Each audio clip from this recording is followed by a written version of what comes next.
Hello. Hello! We're here on a special day to do. Surprise. Yeah. Uh, we want to, I guess, give a little preface to what we're doing first.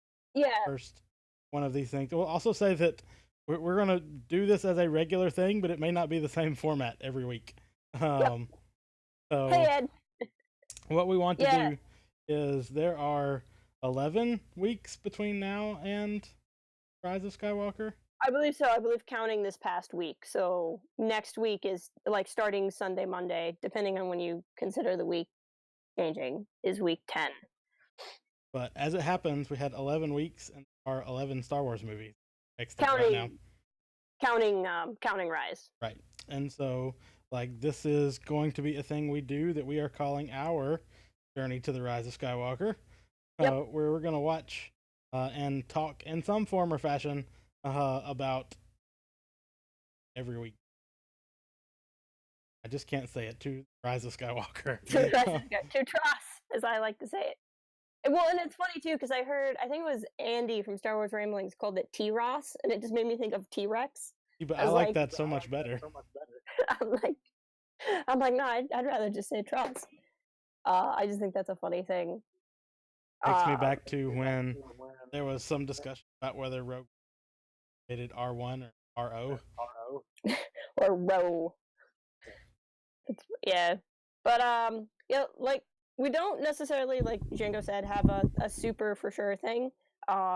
Just because this particular stretch of months we don't necessarily have a lot of time to stream both at the same time, which is also why we haven't done as many gaming streams.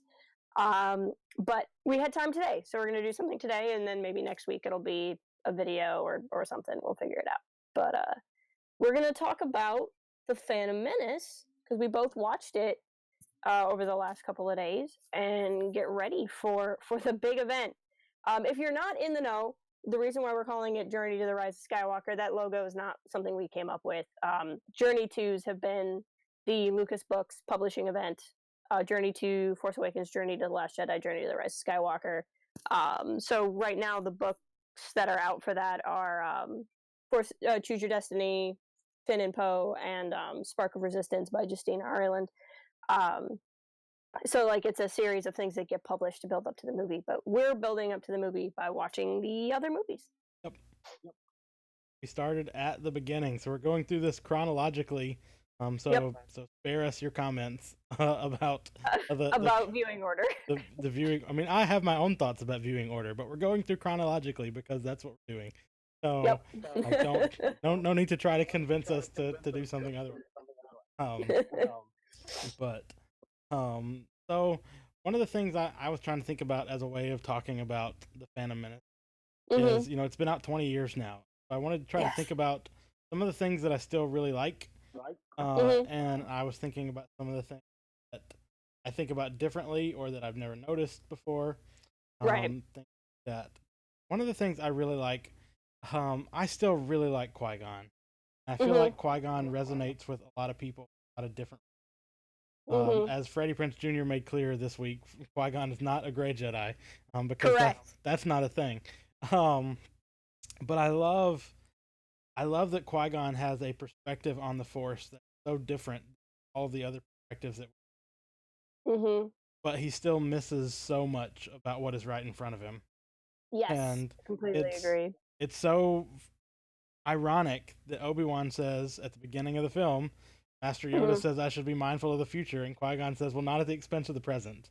And then by the end of the film, Qui-Gon is so obsessed with the future of Anakin that he misses Obi-Wan right in front of him.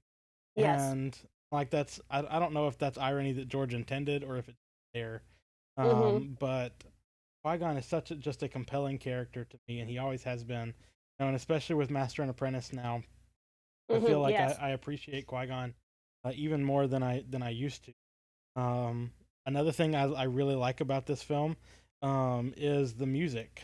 I honestly think, and people will fight me about this, but I think Episode 1 and Episode 3 have the best music of any Star Wars film. Oh, for sure. I would put Empire in there too. I think Empire has really, the Yoda theme, but just like fewer, like when you hear Duel of the Fates, or when you hear even that celebration music. I was posting. Amazon gave me this suggestion for like a lightning, like lava lamp globe or whatever it is, and I was like, well, this is weird. And they know what I'm watching. And I posted it in one of our group chats, and somebody was like, I can hear the music playing, just by seeing that picture, and like that's how evocative the music from episode 1 is for me. Like instantly takes me Right. back into those, and or like when you hear that chorus kick in, and that Darth Maul just came through the door, and they're like shrugging off their robes, and Yep. and it's just I don't know, I really Well, I think episode 1 gets such a bad rap, honestly. it does. It's such a good film. When I watched it, I live tweeted without live tweeting the other day, and I said on there that I'm very cliche that Revenge of the Sith is my favorite prequel, but I will die on the hill that the Phantom Menace is the best made prequel. Like I just I get that some of the CGI has aged a little bit poorly, but that's also because it was a movie that was inventing so much of the technology that Right. it was using. It's like, oh gee darn, a movie in 1999 doesn't have the best darn graphics available. I'm shook, but the rest of it is. I mean, if you take the pod race out, beat for beat, it's basically A New Hope. You have like the two characters that you follow that are on a ship, and they have to leave the ship because the big, for whatever reason, and they end up on a planet where they pick up like a Skywalker kid, and then they go on an adventure, and they end up finding like this other, and it's the same pieces. It's the cliched, memeified line now of it's like poetry, it rhymes. But it's basically the pod race that's the only outlier in the whole film. For the music, my favorite part is, and I got to hear this explained more fully at Celebration, but it was something I was aware of for a while. That the Augie's Great Municipal Band at the end, the big party parade music, is a sped up version of the Emperor's throne room theme in Return of the Jedi. And I love that. I learned that because back before Palpatine was named Sheev, which is still one of the like 3 new canon things I hate, but whatever, that's not a big deal. I can live with it. It's a small thing. But back in the day before Palpatine had a first name, I was on the hunt to like, what could his name be? It used to be this really fun thing. And one of the theories was his name was Augustus because of Augie's Great Municipal Band. That's, although I'm still team, his name is Frank Palpatine. That's what he says in this film. He says it in Phantom Menace. I must be Frank, Your Majesty. His name is Frank.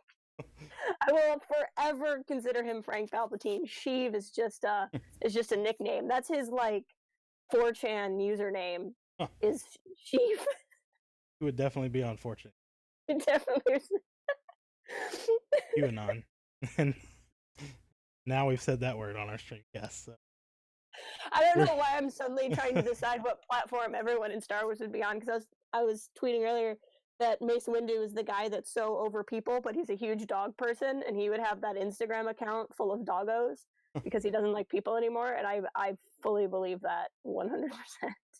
There was a point in time where I was going to do a series of videos for our channel that would take every main character and sort them into Harry Potter houses. And that quickly became a larger project than I was willing to do.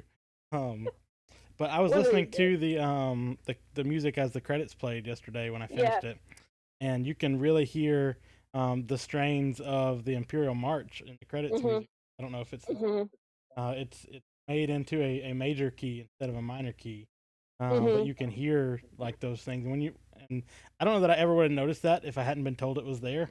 But when you know it's there, you immediately hear those. Right. Which leads me to one of the things that I didn't know was there until you told me this week. And maybe I'm the only Star Wars fan that didn't know this. But apparently I didn't know this for 20 years. But if you listen to the end, like all the way through the end credits, like Marvel style, waiting on something to happen, you get Darth Vader breathing at the end. It's freaky. It's really, really freaky. And it's just so ominous that like it fades to black with that. It's so good. But yep, that's one of my favorite things about like with Phantom, it does such a good job. I don't think it gets enough credit. Where if you are watching it in release order, it shows you so many meaningful moments that you want to see. It shows you 3PO and R2 meeting. It shows you Anakin and Obi-Wan meeting. All of these big important key things, and like what was Yoda doing and what was his role. But if you're watching it as your first film, I had one person who tweeted at me, and I kind of I disagreed with the tweet, but I didn't feel like engaging in it. But it's like, imagine somebody starting somebody with this movie and then saying, "Hey, there's 10 more movies just like this one," and like thinking that they'd want to keep watching it. I'm like, I feel like it does a pretty good job of explaining things. I think the irony is Phantom gets blamed, or one of the critiques of Phantom is that it over explains everything, and people are like, "Oh, another Senate scene." It's kind of like Clone Wars got a bad rap for that too. People don't remember, but back in the day, they're like, "Oh, another episode where we're just in the Senate all the time." But then you look at, people's big complaints about the sequel trilogy right now is that it doesn't explain anything, right? They're all like, we couldn't feel the weight of the destruction of Hosnian Prime because we didn't know the planet. Never mind that it's several planets. Doesn't really matter who they are. And we don't really get explained much about Alderaan either in A New Hope. But like the original trilogy does very little to explain anything. It's like there's these good guys and there's these bad guys and there are these things called Jedi.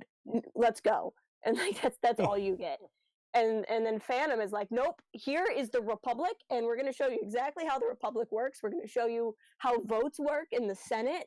We're going to give you every teeny tiny detail about how the galaxy works. And people were like, Goldilocks about it. This doesn't explain enough. This explains too much. Right. I'm waiting for the one that explains it just right, because I don't know that that's been made yet, apparently.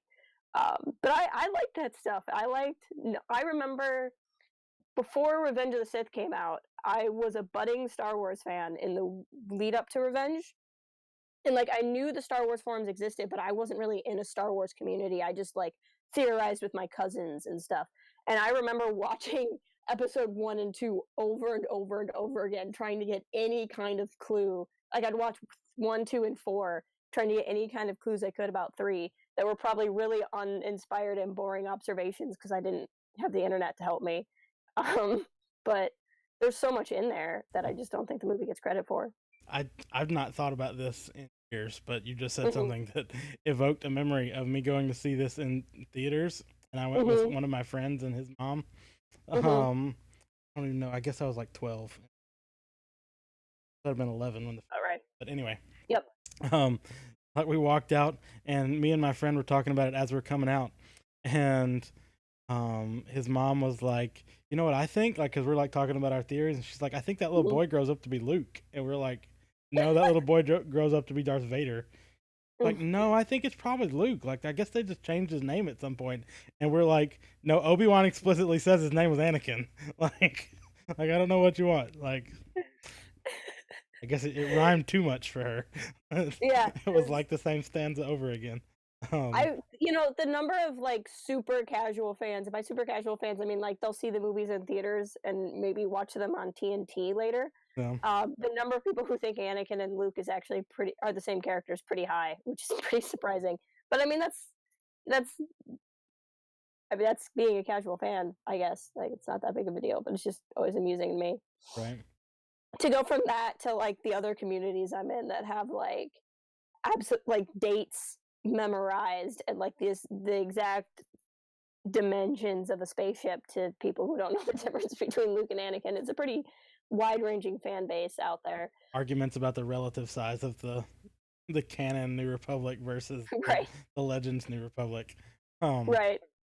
but another thing I thought about too, and you were talking about this as Mm-hmm. would you want 10 more or movies about this? I think there's so much foreshadowing Mm-hmm. in Oh this, yeah. and like one of the scenes that stands out to me most, not something when they're at Qui-Gon's funeral, Mm-hmm. Obi-Wan, not Obi-Wan, and Yoda are talking about always two. Was Yep. this the Master and Apprentice? And then it kind of pans across, and like ends the shot on Palpatine. Mm-hmm. And like if you don't know that Palpatine becomes the Emperor, then that's like serious foreshadowing. And if you do, then it's like, oh yeah, like obvious, like you see it play out. But one of the Yeah. things I was thinking about too, and I know this is not canon anymore, and I have problems with it, and you have problems with it. But I just recently read Darth Plagueis for the first time. You know, years behind every other Star Wars fan ever. But just to think about all that not as foreshadowing, but as Palpatine has planned out in Right. detail, like that adds another level to it. That it's not just clever filmmaking, I mean, which it is, but it's like clever character work too. Well, and I think I said something about this in our Should the Jedi Have Gone to War stream, but I believe it very strongly, is that I think the true first nail in the coffin for the Jedi Order was the Phantom Menace. That it's not Attack of the Clones, and it's not the moment the Jedi choose to go to war. That the moment Palpatine takes power in the Phantom Menace is the moment it's all over. It's just a matter of how is it going to be all over. Because in our argument, and we don't necessarily need to go over it too much because there's a whole other stream people can go listen to if they want to about it. But to me, the Jedi were between a rock and a hard place. That if they had fought in the Clone War, or that they fought in the Clone War, they lost themselves. But if they had not fought in the Clone War, they would have lost the Republic. And either way, no matter what the Jedi decided to do, Palpatine was going to come out on top. Because by the time he was Chancellor of the Republic, he had the power to do what he needed to do over those next 10 years. And I think that's something that's so critical in this film. I mean, right down to so much of what people talk about as critiques of the film, and you can make an argument that so many people missed it. Maybe then the responsibility is on Lucas for not explaining it as clear as he could have. Like, I'm not trying to say Phantom Menace is secretly some art house cinema and people were just too dumb to get it. Like, if there's a certain percentage, then the fault falls on the communicator, and that's understandable. But so much of what is critiqued about the Phantom Menace, I think, was intended to be the point, whether or not that point got articulated clear enough or not. And part of that is it seems like this is so random. It's about a tax dispute on a random planet, except for it's not a random planet. It's Palpatine's homeworld. Right. I mean, he says it right in the movie. I have confidence that our situation will create a strong sympathy vote for us. Like, he wanted his homeworld to get attacked so that he could have the sympathy vote so he could become Chancellor of the Republic. And that was his plan. And I think that's Palpatine is just so nasty. Like, I'm rewatching the Clone Wars cartoon right now, and he's got his fingers in everything. Like, it's so rough. Well, and if you read the Plagueis novel, and again, I know this is not canon, but like one of the points of that is that they don't reveal themselves until they have won. Like until like everything is already in place and their victory is, they don't step out of the shadows. If you read, which I know you've not read this, so I don't want to like, but if you read the Maul comics that are canon, yes, I don't know if you've read the Age of I've read the Age of Republic Maul, and I've read the one that's based off of his Clone Wars episode, Son of Dathomir, but I've not read the mini series. That's the one I haven't the read. Age of Republic one is kind of in the same vein.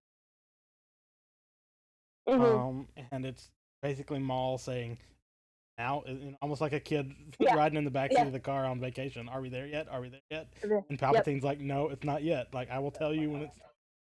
And then, like, to have that in my mind when Palpatine finally sends Maul, and Maul says, "At last we'll have our revenge." Like, it's at that moment where, like, Palpatine is like, "Yep, it's time. Like everything is in motion now." And and I thought too, as I was watching it, Qui-Gon says, "I think this guy was a Sith." Ace Windu says it couldn't possibly be, like, because we would know it if the Sith had returned. Right. And then by the end of the film, he and Yoda are talking, obvious that they have returned. Yeah. But they never entertained the idea. Why didn't we know it? That doesn't come up for another 10 years, like for a whole other decade. So they go through their lives kind of being casual about why didn't we know the Sith were back, and like they never, like, this was a moment where they could have had that discussion, and they didn't. So like that's another thing. Like at this point they've lost. Like it's already in Yeah. motion. Well, to that point, and kind of going back to talking about Qui-Gon, there's one thing I tweeted when I was watching this the other day, and I go, I know we're supposed to be mad at the Jedi for inaction and complacency, but Qui really rolls up like, hey, these extinct people are here trying to kill a random planetary leader over taxes. Also, I found the Space Messiah, all in a 60-second period. Right. So it's like, there's a point where, like, I think part of Palpatine's plan, I'm going to quote another movie, and I love this movie quote, even though now the actor who said it is questionable, and I understand that. But if you watch Usual Suspects, there's a great line that says, the greatest trick the devil ever pulled was convincing the world that he doesn't exist. And I think that's kind of what Palpatine did too. Like, that was his big thing, is to let the Sith be extinct, so that the idea of them being back is so absurd, to the point where, like, Qui-Gon's there and he's like, no, I got attacked by a guy with a red lightsaber. He's probably a Sith. And they're like, maybe not. And then Qui-Gon's also like, by the way, I also found the Chosen One. And I feel like that whole scene just has to be them going, Qui-Gon, not again. You brought us the Chosen One 2 months ago. And he, like, flooded the basement. We're still cleaning up after him. Like, why did you bring us this kid too? Like, I just feel like it's got to be, like, just more Qui-Gon shenanigans. Well, and it goes all the way back to Master Jedi Lost 2, trying to discourage people from having these moments where they're investigating prophecy, and they're like, Qui-Gon, stop. Like, we told you. Like, this is not the first time we've had to tell you to leave this prophecy stuff. So like, just relax, dude. It's gonna be fine. But no, it is so much. I think it's, if our pal Darth Nox was here, he credited to Darth Bane. Insidious, but Yep. because that's the point. Choosing, the rule, what allowed that to happen. Palpatine, a millennia old legacy, planning, and he has pushed that.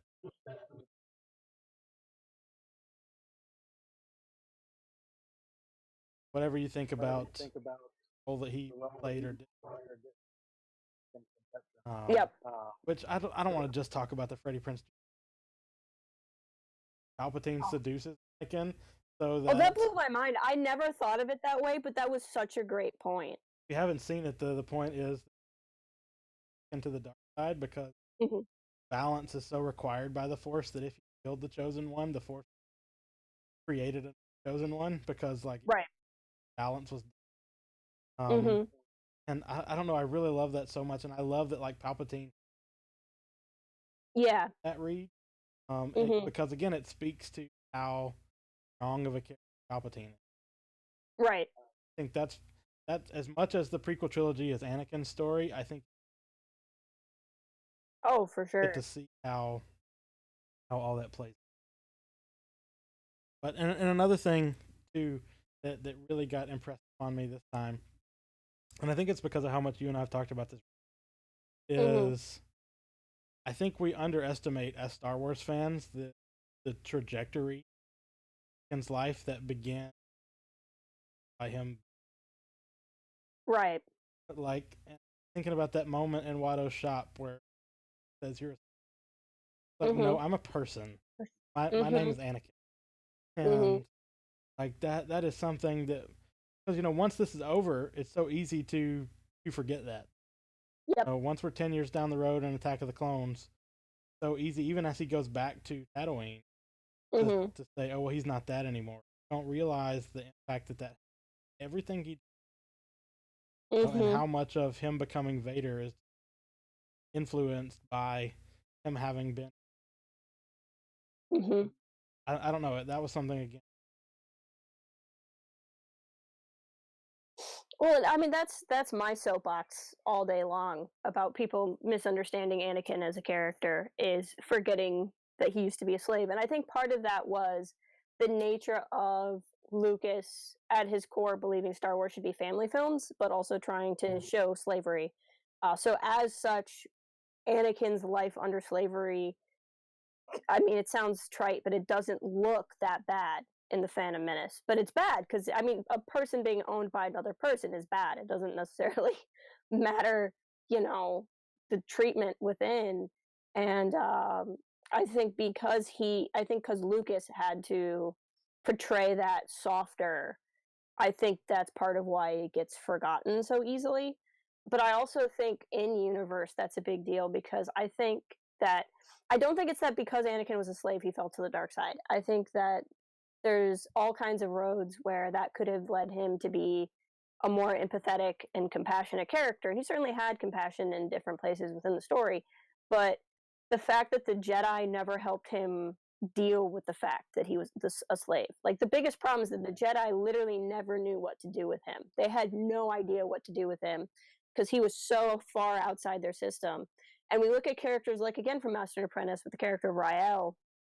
He is so fascinating through the lens of Anakin because he was old for a Jedi, not as old as Anakin, but old for a Jedi, and they had no idea what to do with him either. And if you've not read the novel, he is a Jedi who accidentally, not accidentally, but had to, because of him, his Padawan died, basically, is the best way to put it. And the Jedi didn't know how to deal with helping him cope. So they kind of sent him on this long-term mission, hoping he'd work through his feelings on his own. And it didn't help. Now he doesn't fall to the dark side, but he falls away from the Jedi pretty hardcore. And the Jedi just they don't know how to help themselves, both in terms of individuals, but the Jedi don't know how to help other Jedi. They have the desire to help the Republic, but have never figured out how to look inward as a group. And that's something that becomes so apparent. And I think part of that, to go back to the weaknesses of the supposed weaknesses of the Phantom Menace or the point is midichlorians. I think are the best case or best example of that, where so many people were mad that the Force got made into science. But that's the point. I think that the Jedi relied so much on somebody's midichlorian count to determine whether or not they could or couldn't be a Jedi is the point. They'd become so large that they could not individually go and screen a person face to face to figure out if they could make it as a Jedi. So it had to come down to blood samples that could have been sent to them from a doctor's office, just because there would be too much bureaucracy in sending a specific caseworker to every single planet. And I think that you can have midichlorians as a manifestation of the Force without making the Force science-y, that it's the Jedi who made the Force science-y. And I think to that end, Phantom shows us the Republic has substituted bureaucracy for morality. Mm-hmm. Like they are, and that's another way that everything is simplified in the original trilogy, because Mm-hmm. it's just these are good guys, these. But Yep. for the Republic, like they have lost sight of what is valuable, Mm-hmm. have substituted procedure. Mm-hmm. That's not to say that procedure is inherently bad, but Right. that lose sight of what it's there to protect. Mm-hmm. And that's the central question in Master and Apprentice too, is what is the role of the Jedi in oh, that's great, Daniel, thanks for Yeah, thank you. um Welcome. but that's the central question in Master and Apprentice too, is do the Jedi defer to procedure, or do they help people that they might be able to help? Because Right. and we talked about that in our Master and Apprentice stream. Right. But I don't know. Yeah. It's this. There's so much depth to Mm-hmm. this, completely overlooked. If if you focus on now this is pod racing. Jar Right. Jar can be. Oh, this is so wizard, Annie. Like, Right. are you an angel? Like all these moments, like The Opie farting in Jar Jar's face, like yeah, all of those things. like, and which again obscures that this is a movie, as all of these movies are, that are meant for children. Yep. So like, I was 11 when I saw this, and I was enraptured by these things. So like, it was made for me when I saw. Yep. But Yep. even if that's where your focus is, you are missing out on layers of. And again, even going back to the music, like the Mm-hmm. depth and the foreshadowing and the thought that are put into the way that the musical thing, like there's so much there. Mm-hmm. It's almost like you have to only divert your attention.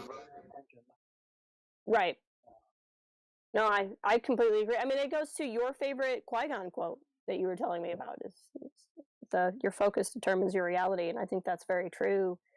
I think this does a great job of not only, like I said, starting out the prequel trilogy, but if you decide to make this your leaping off point for a chronological watch, either introducing someone to it that way or continuing to watch it, choosing to now go back and watch it in chronological. There's so much there. And my big thing, because as a kid, the Jedi were always my favorite. And through watching this, through watching the Clone Wars now, the Jedi are not perfect. And I think there's a lot of people who get frustrated and see the Jedi or see the Republic in a bad light. But it's the idea is that they kind of fell away. Like maybe the Jedi didn't fall to the dark side like Anakin did, but the Jedi fell away. And that there's a way of falling that's not falling to evil. And I think there's a tragedy to it, but there's also a tragic warning to it that any one of us could start losing who we are by focusing on a list of right and wrong. And there's a lot of that in real world stuff, like, not to get preachy, but that's like an age old argument with religion. Does your relationship with a faith make you a more deep person, a more compassionate person, or is it just a checklist of things you do every day to kind of give you meaning, and which way do you draw your meaning from? And I think all of that is very important. To toe the line of our decision not to talk about discourse, Right. but like that's something that maybe all of us Star Wars fans could take part to. Yes. Possible for us to love Star Wars so much, what it was intended, Yeah. by arguing.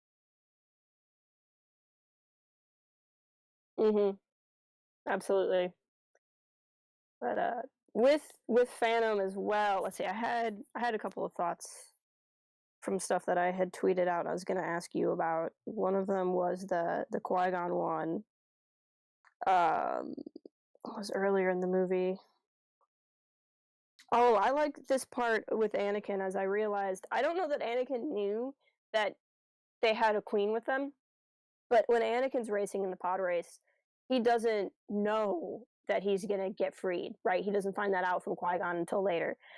So when Anakin's racing, he's racing to win. Obviously, he wants to win, but he's also racing to get money for people who don't need money. Like, they're stuck and they just can't get the bank to transfer any kind of funds, basically, because no one will take their currency. So here he's a slave boy who's risking his life to help somebody he should disdain.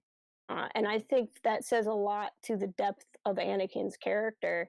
And usually, people who are that giving, like that, truly willing to help someone else, when they feel betrayed by that person, that's where so much of that pain and bitterness can come from. And I think that, again, is a big part of his fall, that he did so much to help the Jedi.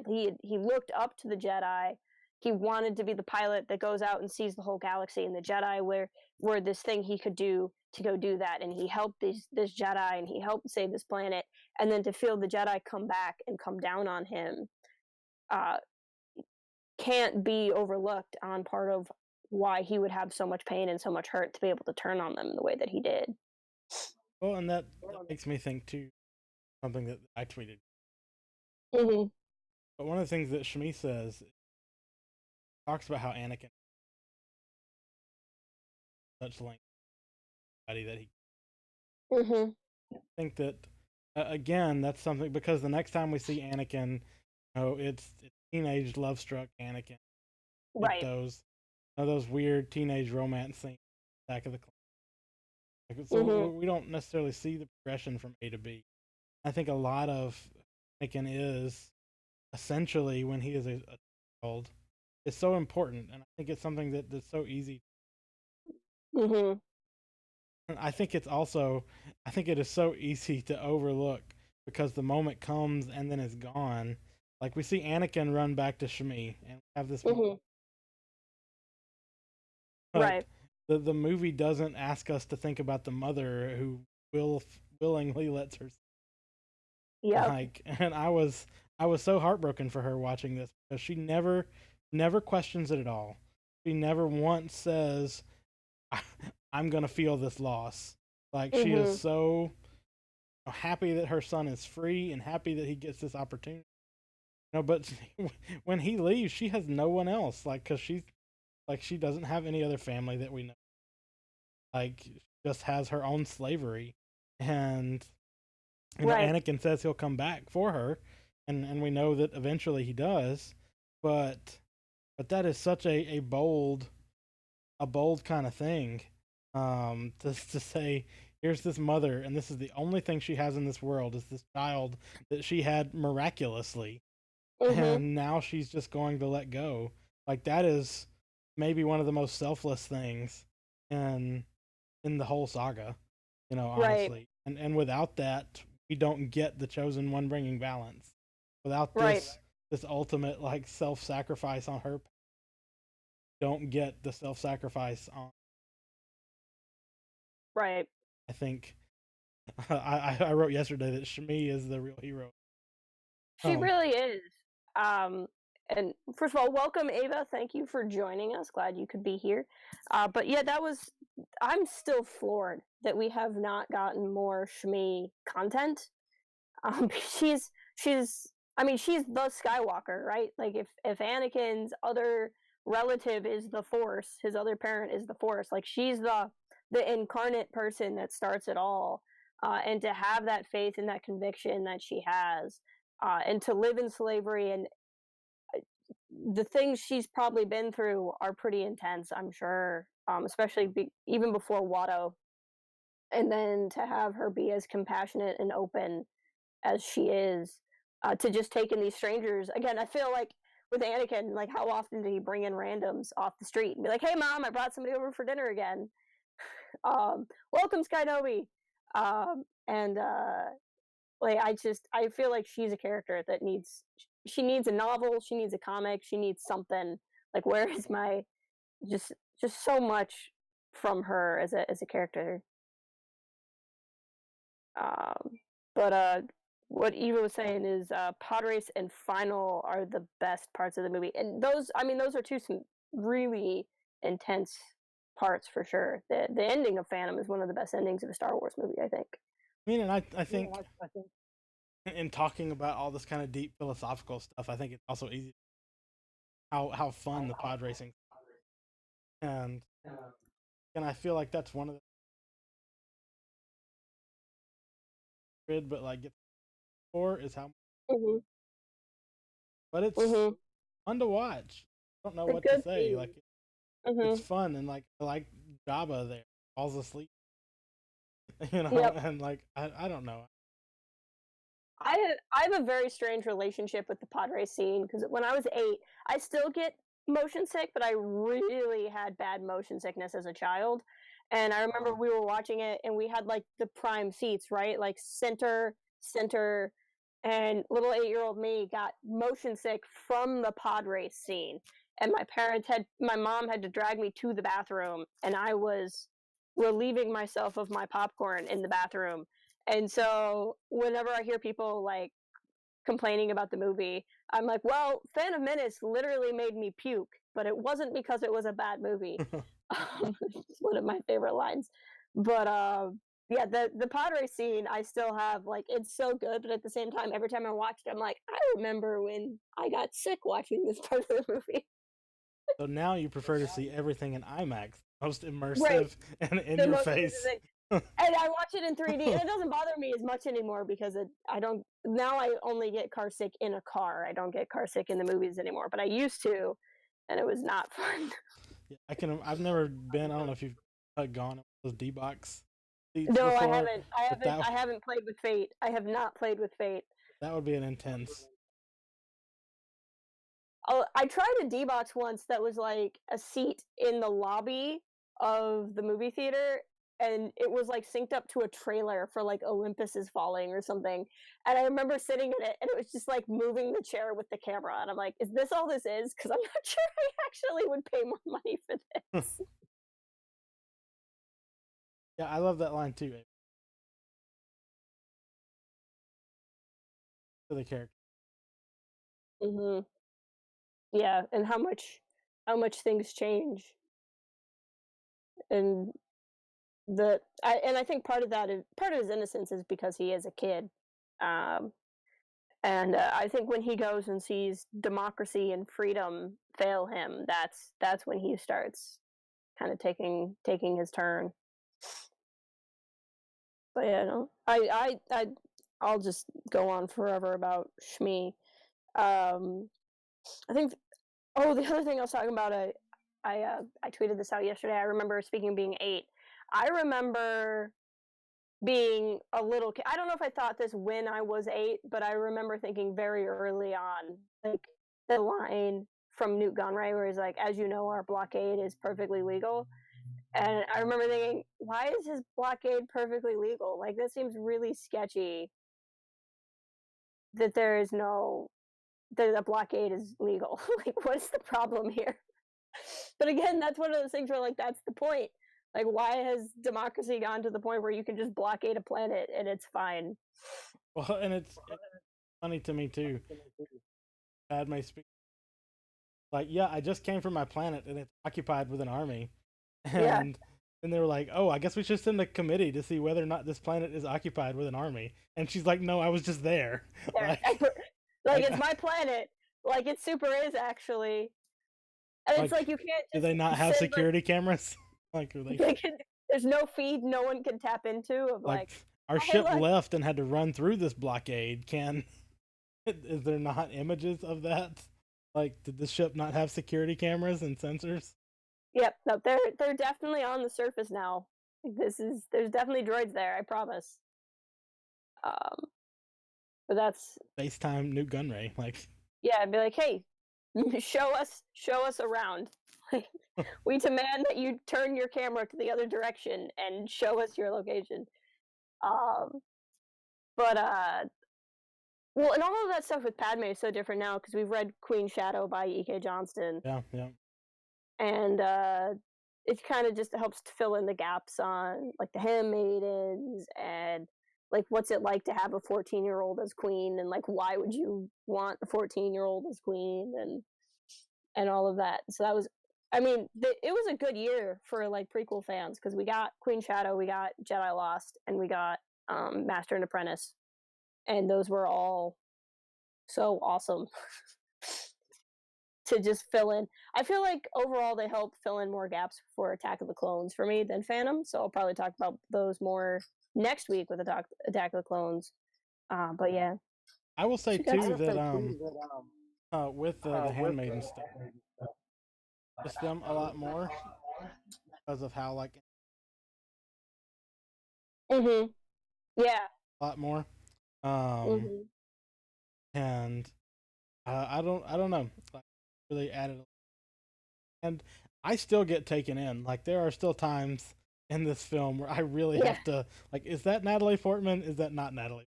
Is Is it that or is Natalie that Kieran? Portman? Is that Natalie Portman or is it not Natalie Portman? But it's Natalie doing the voiceover for it. Like I'm confused. Like um Well, and I love how Qui-Gon is like never like you would just know he knows. Like my right. favorite part is like when she's like, "I'm Queen Amidala," and Obi-Wan and Qui-Gon look at each other like, "Mm-hmm." But that whole part's played out so well. Real quick, got some comments. Shmi said there was no father. What if there was also no father for Ray? I mean, we'll find out. We're gonna find out, I'm sure, in Rise. I think if there's anything interesting about Ray's parents, they will tell us in 9. And if they don't tell us anything about Ray's parents in 9, then there is nothing interesting about them. I think that's I don't I at that point. And Ava says that as somebody with BPD appreciates Anakin's character even more when we get to Attack of the Clones and Clone Wars. Yeah, and I feel like I really feel like with Anakin, there was just so much internalized trauma that the Jedi just never help him with and never help him through. And it's ironic because I feel like the Jedi were supposed to be counselors and healers, and they should have been the best people to sit there and like you can't get a better therapist, right? Than somebody who's attuned to the Force, and yet they never helped Anakin. Somebody it, but they had to know that he needed help. And I really wonder if that was a mental block with Anakin and they were also afraid of Anakin, or is it more in telling of the Order as a whole. That within the Order they could never look at themselves. There's so many cases of Jedi that how do I put I like to refer to it as like the dark side of compassion, right? Like if you have the different sides of the Force and you have the dark side, and being too into the dark side leads you to do these selfish, horrible acts that hurt other people. Right. Because that's what the dark side is selfishness. If the light side is selflessness, the kind of supposed bad side of too much of that is the point where you have so much compassion on someone that you let them get away with things, that you so forgive them and so have mercy on them that you leave the door open for them to continue going on to hurt other people, and that there's a way to stop someone or make that person get help in some way that is not out of revenge and is not out of anger, but is out of the desire to protect the people they could hurt. Right. And so I think when you have somebody like Pog Krell, the Jedi from the Umbara arc, who had fallen to the dark side and wanted to appease Dooku, and that's why he was getting clones killed. Like somewhere along the way, he was probably a Jedi that had issues that the Jedi had compassion on, and therefore Right. never forced him to get help. Or you have the Grand Inquisitor. You and I both just read Charles Soule's Vader comics, and he was a Jedi that was struggling, and it's as if the Jedi saw compassion as, well, we'll just let them figure themselves out rather than get involved, when that isn't really what compassion is. That's actually taking the easy road of, I don't have to try hard. And I think you see so much of that through the prequel trilogy. Well, and it's And something that's we learn with Rael too in Master and Mhm. Apprentice is Yep. um the Jedi have this philosophy, but despite how many of them there are, there's a distinct lack of nuance to it. Like with Mhm. these people that they don't know what to do with, they kind of say, "Well, we're going to give you the space to figure it out," and Mhm. that's not what everybody needs. Like, not Right. everybody needs space to figure it out. They need help figuring it out. Right. And I think too, I was thinking as I was watching this week, back to the Jedi Lost, in that moment where Yoda decides that he wants to train Dooku, Yeah. and I was wondering if Qui-Gon had not insisted on training Anakin, like would Yoda have stepped up and said, "Okay, I'll take this other different person, Yeah. and train him myself," like That's an because interesting question. Yoda is the one that says you already have an apprentice, and if Yep. Qui-Gon had said, "Okay, well, yeah, I've got an apprentice, so who's going to train him?" And Mhm. instead of like, "No, Obi-Wan's good. Like, I'm done with Obi-Wan. Please, like, send, let him go do his thing now," which I think is also a Mhm. mistake. But Yep. um, That's yep. but Yep. I wondered if Qui-Gon hadn't doubled down on that, if somebody like Yoda wouldn't have stepped up to say, "I will give him the type of specialized attention that he needs." But Yeah. because they deferred to Qui-Gon, they end up deferring to Obi-Wan, who, despite being ready for the trials, may not be ready to have a A student of his Padawan. own. Yeah. Well, and I think, one, to rewind, at the very beginning of the stream, you pointed out that Qui-Gon is the guy who can see the big picture but not what's right in front of him. And that scene is the perfect example. And I meant to say it earlier in the conversation, and went on a tangent. But Qui-Gon sees the big picture of, we have to train Anakin, and he does that at the expense of hurting Obi-Wan in that moment. And what hurts me is, after that moment, Obi-Wan is the one that apologizes to Qui-Gon and says, Qui-Gon, I'm sorry that I was dismissive of you because you said this compliment of me that you think I'm ready to face the trials. And I'm like, Obi-Wan, you are not the one that needs to apologize Yep. here, like, at all. And Qui-Gon doesn't see it because he's in full focus mode. But I think what's to the point that you just asked now about Yoda training Anakin is that's interesting to me, because the thing that still fascinates me about Jedi Lost that I haven't worked out yet, and I need to listen to it 100 times like Sin has, and maybe bug Kevin about it, but why Yoda picked Dooku, and then picks Dooku, and then goes on all of these missions and doesn't take Dooku with him. And I wonder if that same thing would have happened to Anakin. Like, if Yoda had trained Anakin, would Yoda have been the absent master in the same way? Would that have been bad for Anakin because of that? Would that have been good? Because then Anakin could have been kind of trained in the interim by a lot of people, and maybe that would have helped him, even though it didn't do a lot of good for Dooku. I keep saying it, but I'm just watching the Clone Wars now, and I keep getting surprised on how many times Ahsoka goes on missions with other Jedi Masters instead of Anakin. Yeah.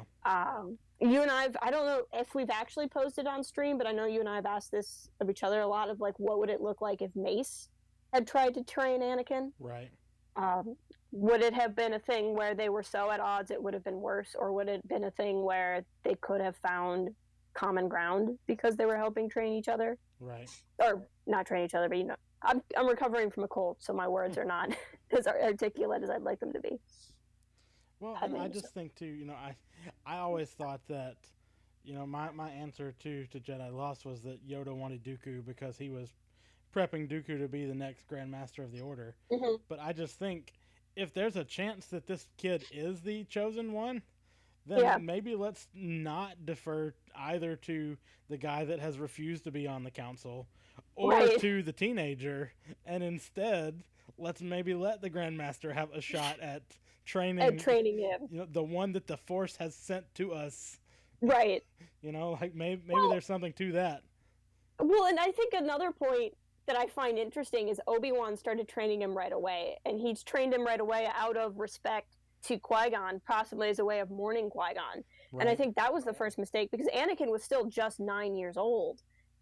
He still would have had a couple of years where they could have put him with a youngling clan and let him live in the temple, in the communion of living around other Jedi before you send him out paired one. And Obi-Wan could have still picked him as a Padawan learner in 4 years, right? Let Obi-Wan have 4 years to be a knight. Let Anakin have 4 years to be in this community, and then get to know each other. And if you have thoughts on that, that's right too. But if not, Ava had a really good comment too that we should get to. And also, welcome, Poe. How's it going? I'm assuming that's our Poe, and you've changed your name. But if not, welcome anyway. But how are you doing? Let's see. I wish Anakin would have left the Order with Padme and Ahsoka. Speaking of Ahsoka, I've always seen her as Anakin's adopted daughter, and it's fine if it's not. We've been jumping all over from Phantom Menace, so don't even worry about bringing that up. I think that is an interesting thing. One, I completely agree. I think that Anakin almost had this either much older big brother relationship with her, or kind of like young dad, adopted father relationship with her. Right. And I love seeing their dynamic and seeing what Anakin could have been to Luke and Leia. Absolutely agree. And with Anakin and Padme, I rack my brain so many times thinking, like, what would have happened? Like, if Anakin would have been like, guys, I got married, I have a kid on the way, I want to leave the Order and be with her, but, like, I'll super still help out with the war, but, like, I gotta not. And what would the Jedi have done with that situation? And what would have happened to Anakin then? Well, certainly he probably could have gotten a commission into the Republic Navy and still been, for sure. Absolutely. I mean, especially because he's best friends with the Chancellor. Yeah, obviously. I was also going to say, too, that this is a comic that I know people have read, but I don't feel like people talk about a lot. But the Anakin Obi-Wan comic, Anakin, that was the theme of that. Is Anakin was thinking about leaving the Order even before Padme and the baby. And at the time, Obi-Wan had discussed it with Yoda. If Anakin leaves, I'm going with him to make sure that he's okay. Because I promised Qui-Gon I would look after him. And I think that tells us a lot about Anakin and about Obi-Wan. Still in the vein of what we. Well, and I think of, again, going back to Jedi Lost, Yoda tells that story of the Lost 20, or whatever the specific name is, the busts that are in the Jedi archives of Jedi who've, like, left the Order and fallen away. And you and I talked about this in our Jedi Lost stream, the curse stream that took 5 attempts to finally happen, and because of that darn dark side moss. And get you every time. And how the mistake there that Yoda was making, he kept talking about how the Jedi Order failed them, that the Order couldn't find a way to make the Jedi work for them, and so they left. And that's so telling to me of the Jedi's blindness, and I think I even compared it to that Jolie Bindo story from Knights of the Old Republic, that what made Yoda blind there is that he thought that being a Jedi was the answer for the people who left, when really the Jedi is not the answer to every person who's force sensitive. And that doesn't mean that they're a Jedi or they're a Sith, that they can be be like Chirrut and Baze or find their own way. And I think that Anakin could have been the chosen one without being a Jedi, and that maybe there was a way, if he had just kind of gotten to really go and do his own thing, that he didn't have to fall to the dark side to do what he had to do ultimately. And just like the Jedi Order may not have been the best fit for them, now we have Poe Dameron, Jedi Warrior, and maybe it is. Maybe that does work for. Maybe. I'm not force sensitive at all, but please let me join the club. Let's see here. Anakin would have killed Windu because of the Clone Wars episode where him and Anakin were buried under their public. It's funny you bring that up because I literally watched that episode like 2 hours ago. And Jango's helmet with the explosive inside. I know the episode you're talking about, but I'm sorry, I don't understand why Anakin would have killed Windu because of that episode. I'm very curious in your point. I just don't understand your point. I've not seen that episode.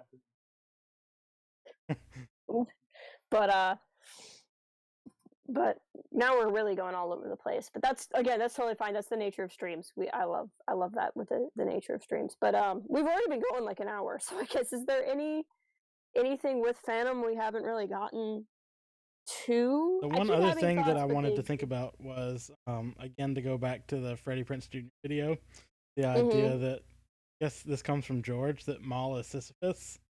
Yes. Maul is the one that's destined to be the constant failure, and that he might be aware of that, and that he knows that he's not meant to be a part of the larger victory plan. He's just playing a part as being, I'm going to be the one that gets to kill some Jedi along the way. Like, I don't know. I think that says a lot about Maul, and the fact that Maul survives that and still goes on, to like have his entire life until the very end be dominated by that quest for vengeance, and then to be released from that by Obi-Wan at the end of his life. It's really profound to me. Thing that annoys me is how the Order doesn't know Padme were married all the way. I definitely think Obi-Wan and Yoda knew something. I don't know that they knew they were married. I think they probably knew there was a relationship. I think the actual marriage part might surprise a lot of people. I think the Jedi Order knew there was something going on. Again, not to draw too much in Clone Wars, but like, I literally just watched the Zillo Beast episodes too, and I wouldn't have thought of this if I hadn't watched it today, because a lot of the Clone Wars episodes I haven't watched in years either. But the Jedi need to convince the Chancellor of something, and so they want Anakin to convince the Chancellor, and they literally go get Padme to convince Anakin to convince the Chancellor of something. So, like, the fact that they would do that, like, I was watching that and I went, oh, I forgot about this. And so they at least thought, they must have known there was at least a very strong friendship there or something. I think that specifically being like legally married on Naboo was probably known by nobody, but I think they knew. I think they knew there was something up. Like, and I think that, again, it was that Jedi way of, we're going to let him figure it out on his own. And I think it's not altogether uncommon. Point to Dale, who makes no bones about the fact that. Yep, and it's not like Qui-Gon turns him in and Rael gets banished because of it. And that novel, and I distinctly remember this about Master and Apprentice because I had read the Jedi Apprentice books as a kid, so any details that tied into those books stuck in my mind. But in Master and Apprentice, when Qui-Gon is questioning Rael about that, Rael is like, yeah, well, what about that one chick that you liked? And Qui-Gon was like, that's completely different because it wasn't casual. And like, the reason why I remember that is Qui-Gon had a love interest that he moved on from because he was a Jedi. He did the same thing that Obi-Wan did, which is he had feelings for somebody and chose the Jedi over her. But I remember this in Master and Apprentice because it connected with that. But I think that Jedi, being people, regularly found somebody they had feelings for, and that they were just actively choosing to stay with the Order. And I think that it's probably a case with Anakin of they're like, he's just doing that thing that we all went through, and he'll have to figure it out. And unfortunately for the Jedi, they'll figure it out. Ended up being a really bad technique. Well, and I think even though he says this, to flirt, I think there's something to this. And we'll talk about this, I guess, in Attack of the Mm-hmm. Clones, when Anakin said, they teach us to love everyone, so why are they surprised when we love in particular? Like, Right. they're teaching us that compassion and love are the most valuable types of affection for. So, like, I don't know. There's Ava says real quick, Mace doesn't like Anakin. Anakin doesn't see R2 as just a droid. Anakin was PO'd at him. And I hope that makes sense. No, it makes sense. I remember that from the episode. At the end, R2 does save them, though, and then Mace compliments R2. So, like, I don't think that. I just don't understand why that part would make Anakin kill him because of that. Like the part where he ultimately, but I could just be missing something. Like I said, I just got over a cold, so I might be missing something, so that's fine. But I mean, there's definitely an antagonistic relationship more between Anakin and Mace than anything else. I think a lot of that comes from Mace coming to distrust the Chancellor and seeing Anakin as favored by the Chancellor, and Anakin, like Mace is a dot your I's and cross your T's kind of Jedi. right. And in my opinion, the reason why he's that way, and this goes off of the Legends novel Shatterpoint, Mace walked that line with the dark side really closely. And the way he kind of kept himself from going all the way over was almost this ritualistic appreciation for rules. Like Right. he could walk the line because the rules are what grounded him. And then for Mace, when he sees Jedi that kind of go against regulation, that grinds at him, probably because he wishes he could go against regulation, but he knows he needs to hang on to that or he'll lose himself. Obi is no choir. Oh no, yeah. And I wonder too if Anakin, and I'll probably talk to about this more when we talk about Revenge of the Sith. But I wonder if Anakin doesn't go to Obi-Wan about Padme because Anakin watched Obi-Wan mourn Satine Yeah. and do what a Jedi was supposed to do, and Anakin didn't want to do what a Jedi is supposed to do, and he knew that Obi-Wan made the choice that Anakin wouldn't want to make. And I think it wasn't fear of Obi-Wan not understanding, it was fear of Obi-Wan understanding all too well and still making the choice that Anakin didn't want to make. We went an hour. I wasn't sure we were actually going to do this. I just kept thinking an hour because like we do our streamcast for an hour. Uh, but I feel like at this point there's more to say about Phantom, but I want to say it in context of Attack or of Revenge. So Okay. I think we will do this next week. Sometime during the week, we're both going to watch Attack the Clones and do something on Attack the Clones. It might not be a stream. It might be Django and I each upload a video. It might be like this, but not live. It might be interpretive dance. I don't think we know yet. But sometime next week, there'll be an Attack of the Clones appreciation video. If you want to what we watch want along to with do us. every week for every film. Every live action film, anyway. So that's all the episodes, Rogue One and Solo, as they appear chronologically. If you have other thoughts and questions, you can leave them in the comments. You can ask us on our Discord. I haven't had the bots on for that link Yep, of the it video. is. If it's so Yep. you can find us there. That's a good place to talk to us. We've still got forums. You can find us on Twitter and Instagram, and on Facebook. We're on all the places. Yep. So find us on those places. Here, we usually do our streams on either Tuesday or Thursday afternoon. So if you're Yep. if this is the first time you're catching or joining into one of these streams, also look for a episode review for the new Resistance episode this weekend. Our ongoing book club reading through of Bloodline. Yes. Our does. Catching us on a different time today. Be aware of all the other stuff. Do it for us.